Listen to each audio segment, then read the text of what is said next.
Salam Indonesia, berikut kami sampaikan kelas berita pukul 15 waktu Indonesia Barat bersama saya Rina Shanti. Pemirsa, bagi Anda yang berkunjung ke PMPS dihimbau agar tetap hati-hati dan waspada, karena keramaian sekaten kerap dimanfaatkan oleh orang yang tidak bertanggung jawab untuk melakukan aksi kriminal. Dari pantauan pihak Kaposko PMPS dan Pusat Informasi mencatat, dari hari ke-11 PMPS sudah ada 9 kasus kriminal, diantaranya 2 kasus gendam dan 7 kasus pencopetan.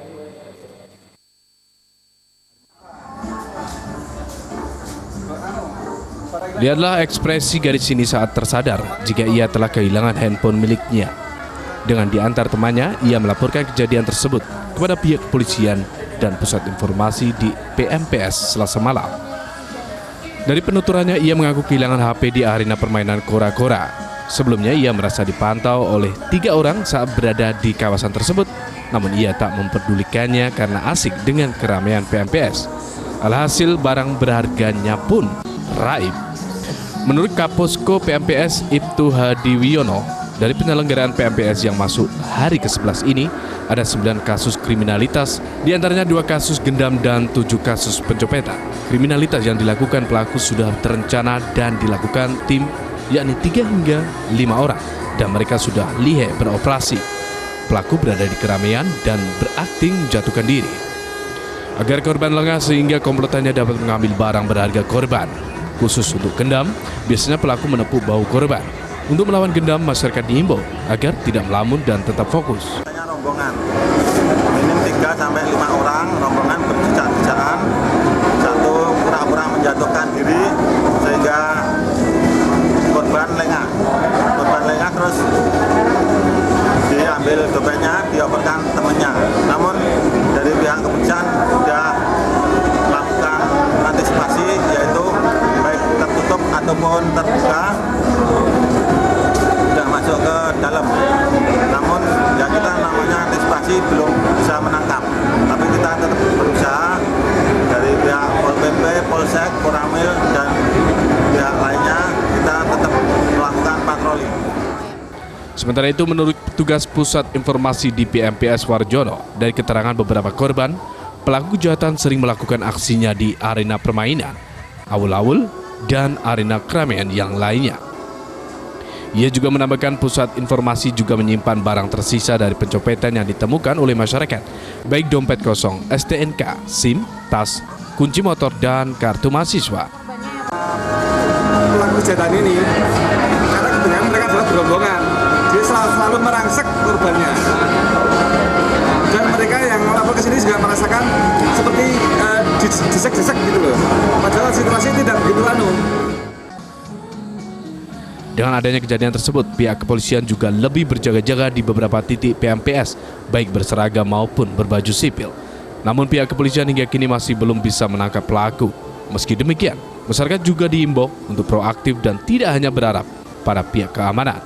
Pengunjung diharap menjadi polisi bagi dirinya sendiri dengan tetap hati-hati dan menjaga barang bawaan berharganya. Twin Kumilah, Jogja TV. Demikian kelas berita untuk saat ini. Selamat menyaksikan program acara kami selanjutnya. Salam Indonesia.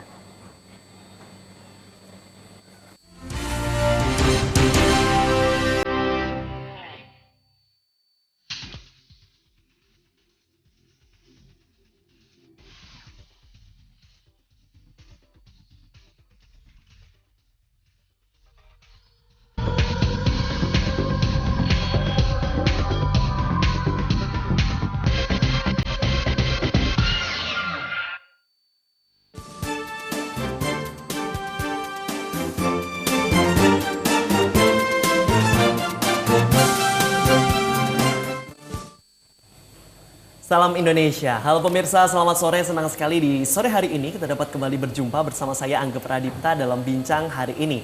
Dan di kesempatan sore hari ini kita akan berbincang dengan tema kita adalah Agro Lokomotif Pembangunan dalam rangka peringatan Disnatalis ke-66 Universitas Gadjah Mada Yogyakarta. Pastinya saya tidak sendirian, saya sudah kedatangan 2 orang narasumber yang luar biasa. Yang pertama adalah Profesor Dr. Ali Agus, DEA, selaku Dekan Fakultas Peternakan Universitas Gadjah Mada, ini sekaligus Ketua Umum Disnatalis ya? Betul, Mas. Selamat sore, Prof. Apa kabar? Selamat sore, Mas Angga. Oke, baik ya? Alhamdulillah, Alhamdulillah, baik. baik. Kemudian Ada juga Profesor Dr. Ahmadi Priyatmojo, ini selaku Wakil Ketua Disnatalis ke-66 Universitas Gadjah Mada. Selamat sore, apa kabar? Selamat sore Mas Angga. Oke. Baik. Baik ya. Baik. Nah, ini saya penasaran di tahun yang ke-66 ini tema yang diusung, tema besarnya adalah agro lokomotif pembangunan gitu. Saya penasaran, apakah kemudian ada goal khusus gitu dengan dicanangkannya tema agro lokomotif pembangunan dalam peringatan Disnatalis yang ke-66 ini? Mungkin Profesor Ali Agus dulu. Silakan, Bang.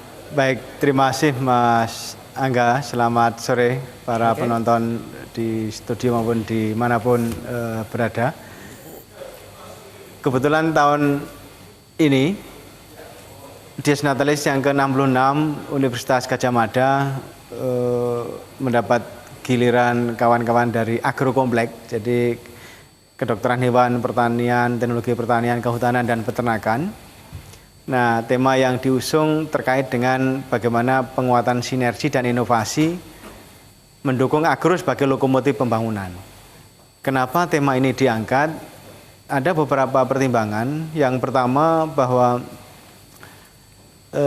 sejalan dengan semangat pemerintahan Republik Indonesia saat ini, bahwa pangan menjadi salah satu program utama dan penting kaitannya dengan kedaulatan pangan.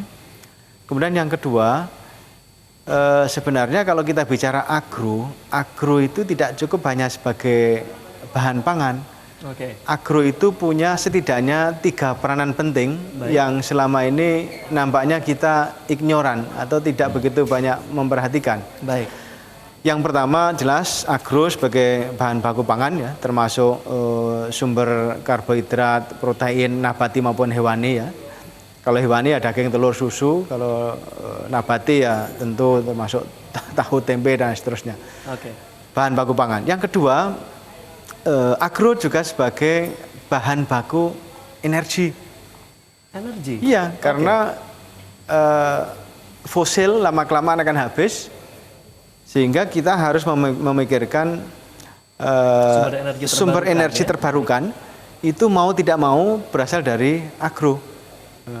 Dan ini sebagai sumber energi, dan itu akan menjadi salah satu sumber energi masa depan. Jadi energi terbarukan. Dan yang ketiga, agro juga sebagai bahan baku industri. Ya, bahan baku industri. Baik untuk dalam negeri maupun untuk ekspor. Saya sebutkan contoh karet, gitu, kakao, kayu jati, dan kayu-kayu yang lain. Itu kan juga bahan-bahan baku industri. Termasuk kalau dari peternakan ya bisa dari kulit, tulang, belum daging, itu bahan baku industri. Baik. Dan yang terakhir, tidak boleh kita lupakan, agro itu adalah sumber kenyamanan hidup, menjaga ekosistem, lingkungan, dan ini sangat penting menjaga sustainabilitas, ya, kelangsungan hidup generasi, karena agro juga berperanan sebagai menjaga lingkungan, contohnya hutan. Di situ ada air ya. Baik. Jadi kalau ada hutan, kehutanan, pohon-pohonan dan sebagainya, berarti menyimpan air. Air adalah sumber kehidupan. Betul.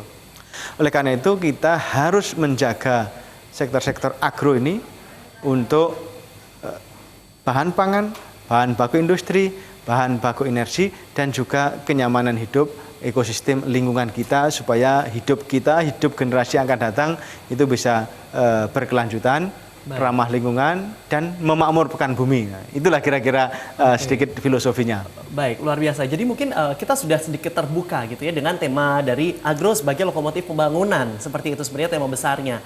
Dan ternyata peranan agro mungkin selama ini kita hanya memikirkan, oke, baik, agro berarti bahan baku pangan. Ternyata tidak hanya itu, tapi cukup luas gitu. Nah, kemudian dalam rangka peringatan ke-66 Disnatalis ini saya penasaran nih. Mungkin saya akan ke Profesor Ahmadi untuk kegiatannya mungkin ya, untuk tadi setelah sempat disampaikan juga oleh Profesor Ali bahwasanya peranan agro cukup luas gitu. Kegiatan apa saja nih yang sudah dilakukan untuk mungkin menyadarkan atau mengkampanyekan kepada masyarakat bahwasanya peranan agro cukup besar gitu. Ya. Begini Mas Angga, jadi di Dies yang ke-66 ini ada 66 kegiatan. Wow, sesuai dengan peringatan Ya, betul. usianya ya, 66. Dan Oke, ya, baik. jadi sebagian besar itu memang fokusnya pada agro, karena kepanitiaan yang tahun ini memang Baik. di klaster agro. Baik. Nah, beberapa kegiatan yang menunjang tema itu antara lain misal ada pameran ya, kuliner, pangan dan sebagainya yang berbahan lokal. Jadi harapannya itu kita tidak mengimpor tapi memanfaatkan bahan-bahan lokal yang ada pada kita. Sehingga masyarakat itu nantinya kalau kebutuhan bahan lokalnya banyak, mereka akan berusaha untuk mengusahakan. Nah, kemudian kegiatan yang lain ada seminar ya, seminar mengenai ketahanan pangan. Baik. Dan ini tidak hanya ketahanan pangan saja, tetapi juga dikaitkan dengan ketahanan nasional. Karena ini ada hubungannya antara ketersediaan pangan dengan ketahanan nasional. Tidak ada bangsa yang stabil kalau pangannya itu kurang. Baik. Ya, mesti labil Basic mereka needs itu. gitu ya, Iya, mungkin ini kebutuhan betul. dasar. Oke. Nah, kemudian juga ada pameran-pameran inovasi mengenai ya inovasi-inovasi yang kita hasilkan dari penelitian-penelitian yang terkait dengan agro ini. Juga kemarin ada niti laku yang kita juga tampilkan hasil-hasil bumi yang menjadi andalan bagi kita dengan 6 gerobak ya. Jadi diangkut dengan 6 gerobak. Dengan 6 gerobak Ya. ini ya, sesuai dengan peringatan ke-66 ini tadi ya. Iya. Oke, luar biasa. Jadi ada 66 acara yang akan diselenggarakan dan kabarnya ini sudah berlangsung sejak tanggal 14 Agustus ya, Prof. Iya. Betul, ya. Oke, baik. Dan nanti puncak acaranya adalah di hari Sabtu atau di tanggal 19 Desember. 19 Desember ya. Oke, baik. Berarti masih akan ada acara apa lagi yang akan Masih, diselenggarakan ya. nih, Prof? Boleh mungkin kita Ya, diinformasikan. saya menambahkan di antara 66 agenda Dies itu dapat kita kelompokkan menjadi kegiatan akademik. Tadi sampaikan oleh Prof. Ahmadi, ada seminar-seminar, loka karya, diskusi dan sebagainya, ceramah-ceramah umum. Sebenarnya termasuk ceramah dari Presiden Republik Indonesia, tapi karena kesibukan dan lain sebagainya tidak bisa kita laksanakan minggu ini, tapi akan dicari schedule yang tepat nanti mungkin awal tahun atau bagaimana. Kemudian kegiatan sosial, jadi kita juga bikin kegiatan-kegiatan yang bernuansa sosial, Menarik nih. seperti pemeriksaan mata gratis, operasi katarak gratis, kitanan massal, bakti sosial, pakaian layak, pantas dan murah. Kemudian dropping air waktu itu di Gunung Kidul, ya, ini kegiatan-kegiatan yang bernuansa sosial, dan juga kunjungan-kunjungan ke Rakawuri. Rakawuri ini adalah untuk para perjuang perintis pendahulu Universitas Gadjah Mada. Nah, itu yang nuansa sosial. Kalau nuansa seni budaya, nah ini yang juga iya, kegiatan kebudayaan yang akan iya, diselenggarakan. cukup Oke, banyak menarik, kegiatan baik. seni-seni budaya itu. Oke. Antara lain ada pameran lukis dan patung, itu berlangsung sejak 12 Desember sampai akhir tahun nanti. Oke. Sampai 31 Ini Desember. diselenggarakan di mana? Di menarik nih, Di Pusat Kebudayaan Kusnadi Harjo Sumantri, kalau mungkin orang awam dulu menyebutnya Purna Budaya. Prof? Purna Budaya. Nah, di sana saat ini sedang berlangsung sampai 31 Desember nanti. Jadi silahkan Ibu Bapak sekalian yang punya waktu dan ingin melihat bagaimana karya seni lukis patung hasil kreasi dari para pelukis pematung yang tergabung dalam gabungan Perupa Yogyakarta. Ini memamerkan aneka patung, kemudian seni, ada seni lukis. Seni lukis, Tapi ada juga seni pahat. kemarin ya kita selenggarakan juga pentas seni tari Asia Pasifik. Ya. Ini kerjasama dengan Mas Didik Nini Nowo yang sudah berlangsung 2 minggu yang lalu. Ini cukup menarik. Dan juga tidak kalah pentingnya karena ini seni budaya itu malam minggu kemarin kita bikin ketoprak. Ya, para pemainnya itu adalah rektor, wakil rektor, dan dekan-dekan Luar dan biasa. mahasiswa. Oke, baik. ini menarik sekali. Dan kemudian besok di puncak acaranya di tanggal 19 akan ada Ya. apa nih, Prof? Nah, puncak acara itu ada pidato Dies, Baik. itu pidato rektor dan juga pidato yang mengangkat masalah pentingnya agro dan pentingnya pangan. Oke, Kita ingin meyakinkan dan menyadarkan bahwa kalau kita bicara agro dalam arti luas seperti tadi punya 4 fungsi. Baik. Tidak hanya 4 fungsi itu, tetapi juga agro itu bisa membantu mensejahterakan rakyat. Kenapa? Kalau pangannya terpenuhi, pasti dia akan lebih bahagia.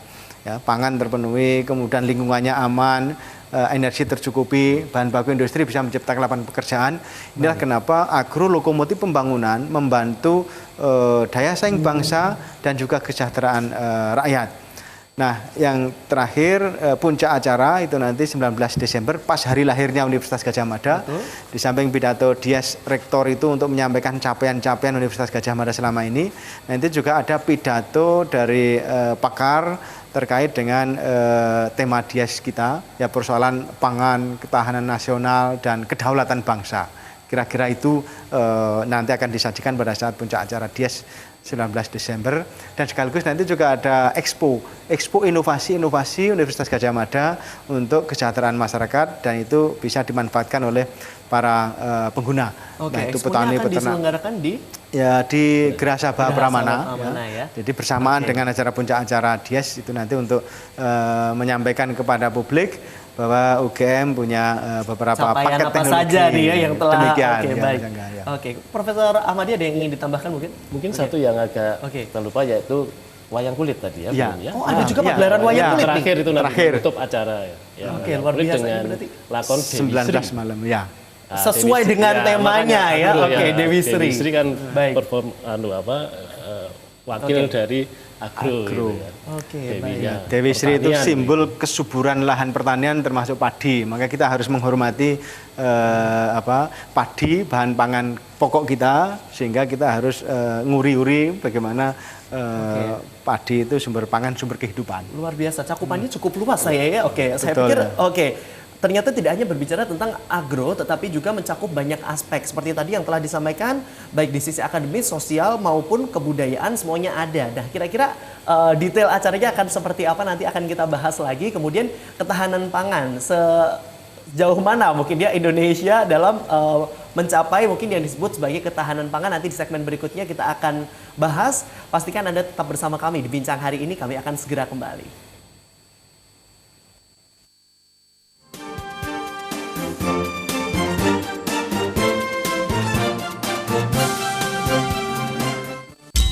Kecantikan sejati berawal dari keberanian diri, menggulirkan gagasan,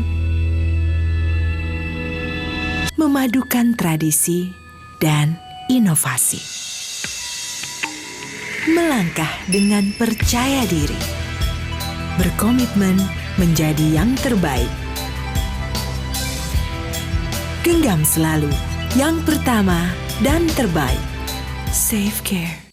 Pada awal abad 20, Lehman dan Junghun memperkenalkan bentang lahan kars Gunung Kidul ke dunia internasional.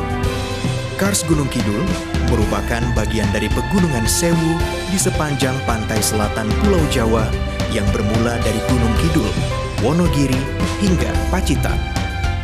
Pegunungan Kars Sewu ini sudah ditetapkan masuk dalam Global Geopark Network atau GGN oleh UNESCO tahun 2015.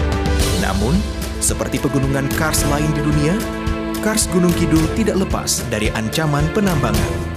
Penambangan akan mengurangi potensi simpanan air dan mempercepat waktu perjalanan air yang pada akhirnya akan mengurangi kualitas, kuantitas, dan kontinuitas air bersih.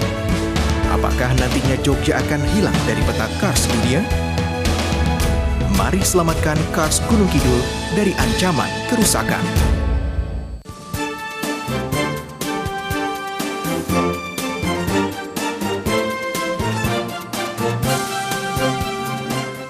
Ya pemirsa, masih dibincang hari ini dalam peringatan Dies Natalis ke-66 Universitas Gadjah Mada Yogyakarta.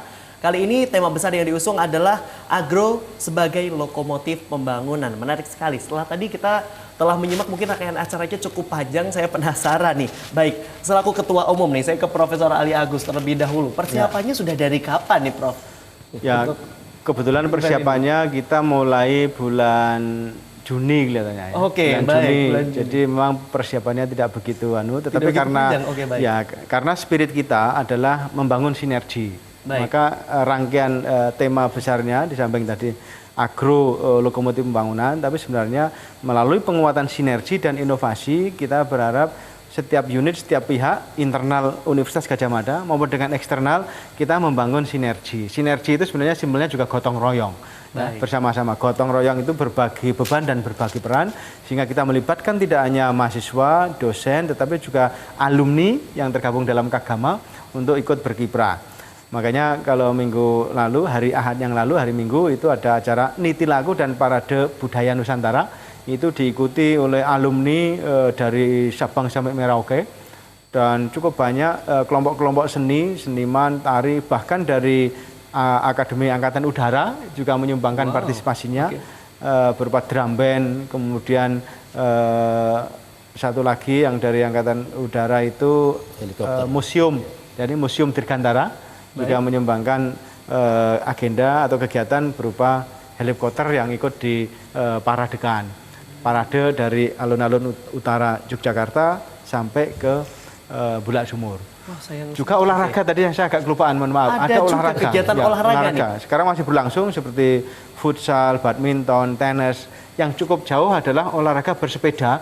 Itu menempuh jarak 366 km itu dari Malang ke Jogja selama 3 hari. Malang. Ya. Oke, ini pesertanya siapa aja, Prof? Banyak para dosen, tenaga kependidikan, juga umum dan alumni. Itu bahkan dari terbuka untuk umum. Untuk umum ya. Oke, ada baik. sekitar hampir 100-an peserta ya, jarak jauh. Jadi 3 etape. Oke, baik. Kita ke penelpon terlebih dahulu ya. Baik, ada Bapak Joko di Prambanan. Halo, selamat sore Bapak. Selamat sore. Oke, silakan Bapak. Melihat judul mari ini, sebenarnya kalau bangsa kita itu memahami potensi, kemudian jati dirinya, disampaikan sebagai lokomotif ya. Memang otomotif Indonesia itu adalah negara agraris. Oke, baik. Sehingga masyarakat harus tahu bagaimana mengembangkan, mengolah potensi-potensi alam sebagai sumber daya pembangunan hakikinya. Dan yang kedua, pembangunan itu sekarang ini, daerah sekarang ini dimulai dari sistem tata ruangnya, kemudian tata lingkungannya, itu harus berdasarkan kajian lingkungan hidup strategis. Oke. Saya berpendapat bahwa KLHS itu tidak lain adalah sebaran daripada budaya lokal kita. Menurut saya itu ada 5 hal sebelum pemerintah ini melakukan pembangunan. Yang pertama tentang bumi. Bumi seisinya ini potensi-potensi dan permasalahannya di mana. Oke, baik.